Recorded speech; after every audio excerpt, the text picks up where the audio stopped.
vaan kaikille. Mie ajattelin tehdä näistä mun lokakuun luetuista kirjoista tällaisen lyhyen videon, missä mä kerron, suosittelenko mä niitä kirjoja muille vai en tällaisella kyllä, ehkä ei menetelmällä.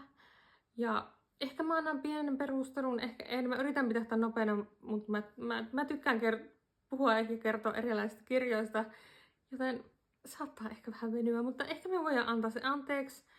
Mutta minä heitän tuohon niitä kirjojen kuvia ja sitten mä tosiaan, kuten sanoin, kerron suosittelenko niitä vai en.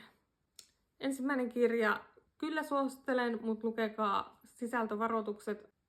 Kyllä ehdottomasti suosittelen tätä, koska tämä koko kirjasarja on hyvin tällainen lämminhenkinen ja ihana ja mä melkein toivoisin, että mä voisin asua siellä kylässä. Eli kyllä suosittelen. En valitettavasti suosittele tätä kirjaa. Tässä jäi sellainen, tuntuu, että niinku pinta raapasumaan siitä tarinasta ja mä en jotenkin päässyt siihen tarinaan sisälle ja mä en suoraan sanottuna tykännyt niistä hahmoista. Eli en suosittele. Ei ollut mitenkään erikoinen, mutta kyllä suosittelen. Kyllä suosittelen tätäkin kirjaa. Siis tätä kirjaa, lukekaa se. Se on tosi hyvä. Suosittelen kyllä. Ja jos jotakin mietittää, että se on kauhua, niin mun mielestä se ei ollut pelottava. Mutta on siinä tosiaan niitä kauhuelementtejä. Että siinä mielessä kannattaa ottaa huomioon, mutta iso suositus, lukekaa.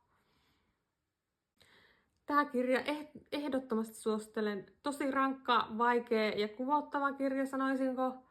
Mutta toisaalta tämän pitää olla sellainen, että se puhuttelee. Ja tämä puhutteli mua tämä kirja tosi paljon. Se sai mut ajattelemaan asioita uudelta kannalta. Ja ehdottomasti suosittelen. Eli kyllä, lukekaa, mutta tässä tapauksessa ehdottomasti lukekaa ne sisältövaroitukset.